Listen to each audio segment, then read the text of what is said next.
श्री गणेशाय नमः. श्री स्वामी समर्थ. आज आपण चौथ्या खंडातल्या उत्तरकांडाचा 35वा सर्ग वाचूया. नर्मदेच्या तटावर जेथे क्रूर राक्षसराज रावण महादेवांना फुलांचा उपहार अर्पण करीत होता, त्या स्थानापासून थोड्याच अंतरावर विजयी विराट श्रेष्ठ माहिष्मतीपुरीचा शक्तिशाली राजा अर्जुन आपल्या स्त्रियांसह नर्मदेच्या जलात उतरून क्रीडा करीत होता.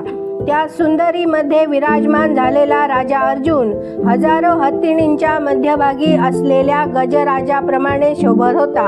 अर्जुनाला 1000 बाहू होते. त्यांचे उत्तम बल पारखण्यासाठी त्याने त्या बहुसंख्य बाहूंनी नर्मदेचा प्रवाह अडविला. कृतवीर्यपुत्र अर्जुनाच्या भुजांनी अडविले गेलेले नर्मदेचे ते निर्मल जल तटावर पूजा करणाऱ्या रावणाजवळ पोहोचले आणि तिकडेच विरुद्ध गतीने वाहू लागले. नर्मदेच्या जलाचा तो वेग मत्स्य, सुसरी, मगरी, फुले आणि कुशांसह वाहू लागला. नर्मदेला वर्षाकालाप्रमाणे पूर आला. जलाचा तो वेग जणू कार्तवीर्य अर्जुनानेच पाठविलेला असावा. त्यामुळे रावणाचा समस्त पुष्पहार वाहून गेला. रावणाची पूजा अर्धीच झाली होती. ती तशीच सोडून तो प्रतिकूल झालेल्या कमनीय कांतीच्या प्रेयसीप्रमाणे वागणाऱ्या नर्मदेकडे पाहू लागला. पश्चिमेकडून येणाऱ्या आणि पूर्व दिशेला प्रवेश करून वाढणाऱ्या जलाचा तो वेग त्याने पाहिला. तो असा भासत होता की जणू समुद्राला भरती आली आहे. मात्र तिच्या तटावर असलेल्या वृक्षांवर राहणाऱ्या पक्षात कोठलीही खळबळ नव्हती. ती नदी आपल्या परम उत्तम स्वाभाविक अवस्थेतच होती. तिचे जल पूर्वीप्रमाणेच स्वच्छ आणि निर्मल दिसत होते. वर्षाखाली येणाऱ्या पुराचा गढूळपणा अभावानेच होता. रावणाला ती नदी निर्विकार नारीप्रमाणे भासली. त्याच्या मुखातून एक शब्द सुद्धा निघाला नाही. त्याने मौन व्रत चालूच ठेविले आणि न बोलताच उजव्या हाताच्या अंगुलीने संकेत करून पुराचा शोध घेण्यासाठी त्याने शुक आणि सारणांना आदेश दिला. रावणाचा आदेश होताच दोन्ही वीर बंधू शुक आणि सारण आकाशमार्गाने पश्चिमेकडे दिशेला निघाले. ते केवळ अर्ध्या योजन गेल्यावरच त्या 2 निशाचरांना एक पुरुष स्त्रियांसह जलक्रीडा करताना दिसला. त्याचे शरीर विशाल साल वृक्षाप्रमाणे उंच होते. त्याचे केस जलात भिजलेले होते. डोळ्यात मदाची लाली उतरलेली होती आणि चित्तही मदव्याकुल वाटत होते. तो शत्रुमर्दन वीर आपल्या सहस्र भुजांनी नदीचा वेग अडवून सहस्र चरणांनी पृथ्वीला थांबवून धरणाऱ्या पर्वताप्रमाणे शोभत होता. नव्हाळीतल्या हजारो सुंदरी त्याला घेरलेल्या अवस्थेत जणू हजारो मदमत्त हत्तीणींनी एखाद्या गजराजाला वेढावे तशा वाटत होत्या. ते परम अद्भुत दृश्य पाहून राक्षस शुक आणि सारण परत आले आणि रावणाला म्हणाले, राक्षसराज, इथून थोड्याच अंतरावर एक साल वृक्षाप्रमाणे विशालकाय पुरुष आहे. तो बांधाप्रमाणे नर्मदेचं जल अडवून स्त्रियांशी क्रीडा करीत आहे. त्याच्या सहस्र भुजांनी नदीचं पाणी अडवलं आहे, म्हणून ती वारंवार समुद्राच्या भरतीप्रमाणे जलोद्गाराची वृष्टी करीत आहे. अशा प्रकारे बोलणाऱ्या शुक आणि सारणाचे बोलणे ऐकून रावण उद्गारला, हाच अर्जुन असावा. असे म्हणून तो युद्धाच्या लालसेने तिकडेच निघाला.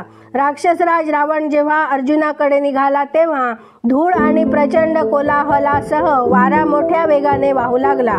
ढगांनी रक्ताचा पाऊस पाडत एखादाच मोठ्या जोराने गर्जना केली.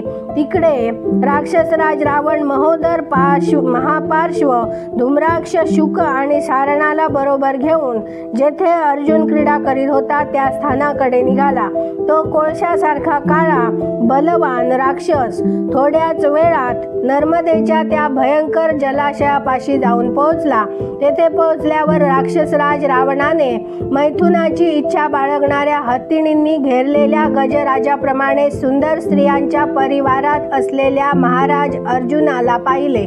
त्याला पाहताच रावणाचे डोळे रोषाने लाल झाले। आपल्या बलाने उदंड झालेल्या राक्षसराजाने अर्जुनाच्या मंत्र्यांना गंभीर वाणीने म्हटले, मंत्र्यांनो, तुम्ही त्वरेनं हय राजाकडे जा आणि सांगा की रावण तुझ्याशी युद्ध करण्यास आला आहे। रावणाचे म्हणणे ऐकून अर्जुनाचे ते मंत्री हत्यार घेऊन सावध झाले आणि रावणाला म्हणाले, वा रे रावणा, वा वा, तुला युद्धाच्या काळाचं चांगलंच ज्ञान आहे म्हणायचं। आमचे महाराज जेव्हा मदमत्त होऊन स्त्रियांबरोबर क्रीडा करीत आहेत अशा वेळी तू त्यांच्याशी युद्ध करण्याचा उत्साह दाखवितो आहेस। ज्याप्रमाणे एखाद्या वाघानं हत्तीणींच्या कल्पात असलेल्या आणि कामातूर झालेल्या गजराजाशी झुंजण्याची तयारी दाखवावी, त्याचप्रमाणे तू स्त्रियांसमोर क्रीडा विलासात गुंतलेल्या राजा अर्जुनाशी युद्ध करण्याचा उत्साह दाखवितो आहेस। रावणा, दशग्रीवा, जर तुला युद्धाचं एवढाच उत्साह असेल तर आजची रात्र इथंच थांब। इतका वेळ आम्हाला क्षमा कर आणि मग उद्या संध्याकाळी राजा अर्जुन समरांगणात उपस्थित झालेला तुला दिसेल। युद्धाची तहान लागलेल्या राक्षस राजा, जर तू झुंजण्यासाठी फारच उतावीळ झाला असशील तर प्रथम रणभूमीवर आम्हा साऱ्यांना मारून दाखव। त्यानंतर महाराज अर्जुनाशी युद्ध करण्यासाठी संधी तुला लाभेल। हे ऐकून रावणाचे भुकेले मंत्री युद्धस्थळी अर्जुनाच्या अमात्यांना मारून खाऊ लागले। त्यामुळे रावणाचे अनुयायी तसेच रावणाचे मंत्री या सर्वांचा नर्मदेच्या तटावर एकच कोलाहल माजला। रावणाचे योद्धे बाण, तोमर, भाले, त्रिशूल आणि वज्रकर्षण अशा शस्त्रांनी चहूबाजूंनी धावत येऊन रावणासह सर्व राक्षसांना घायाळ करू लागले। हय राजाच्या योद्ध्यांचा वेग नक्र, मासे आणि मगरांसह समुद्राच्या भीषण गर्जनेसारखा अत्यंत भयंकर वाटत होता। रावणाचे मंत्री प्रहस्त, शुक आणि सारण इत्यादी देखील क्रुद्ध होऊन आपल्या बलपराक्रमाने कार्तवीर्य अर्जुनाच्या सेनेचा संहार करू लागले। तेव्हा अर्जुनाच्या सेवकांनी भयविव्हल होऊन क्रीडेत गुंतलेल्या अर्जुनाला मंत्र्यांसह रावणाच्या त्या क्रूर कर्माचा समाचार ऐकविला। ते ऐकून अर्जुन आपल्या स्त्रियांना म्हणाला, घाबरू नका। मग ज्याप्रमाणे एखाद्या दिग्गज गंगेच्या जलातून बाहेर निघावा त्याप्रमाणे तो त्या सर्वांसह नर्मदेच्या जलातून बाहेर पडला। इथे 35वा सर्ग पूर्ण झाला। उद्या आपण 36वा सर्ग वाचूया। हे श्री वाल्मिकी रामायणाच्या आपण शेवटच्या टप्प्यात पोहोचलेलो आहोत। हे रामायण जास्तीत जास्त लोकांपर्यंत शेअर करा, लाईक करा, सबस्क्राईब करा आणि बेल आयकन क्लिक करून कमेंटमध्ये जय श्रीराम लिहायला विसरू नका। त्यामुळे आलेला प्रत्येक व्हिडिओ तुमच्यापर्यंत वेळेत पोहोचेल। धन्यवाद। जय जय श्रीराम।